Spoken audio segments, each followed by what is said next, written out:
English Beat. This is not English Beat. They are American. I thought it was really fun. I can't really tell you much of their discography outside of this, but I really like this EP. It's very power pop, quite fun. Give Me the Drugs, very good track there. Maybe bad message there, but what rock and roll has too great of a message?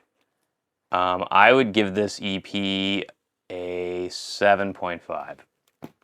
All right, from the Beat, we go into Beat Happening. This is going to be the first of, I think, their entire discography, if I'm not mistaken. This is their debut, expanded, out. So if you're not familiar with Beat Happening, they are a band from Olympia, Washington, started in the early 80s by three kids from local college, effectively trying to prove, maybe not intentionally, that you don't really need any musical skill to make music. And boy, does that kind of shine through in the music itself. Do you need to know how to sing? No. Do you need to know how to really play your instruments? No. From my understanding, their live shows, you don't really even need instruments. You're just going to borrow drum kits and you'll, play on whatever kind of guitars you can find. Do you need a bass player? No.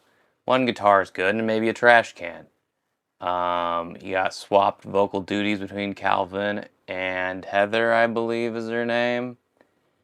And, it's fun. I would say the actual album of the debut of Beat Happening is probably a 6, maybe 6.5. The B-side, the second disc, I am a lot lower on.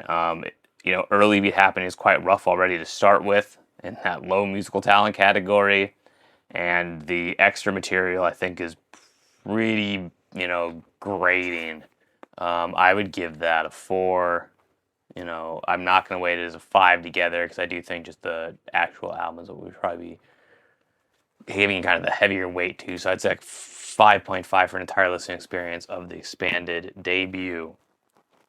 As I said, we've been doing a lot of Beat Happening. Here is Jamboree, their second album, the thing that brought me to them, and boy, do I love this album a lot more than that debut.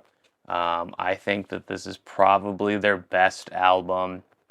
It's short, it's sweet, it's fun, it's, sugary lyrics, very, innocence, and, something sort of like the White Stripes would explore, with just, it transcends the music. I said, very basic guitar, drums, vocals that range from okay to questionably bad.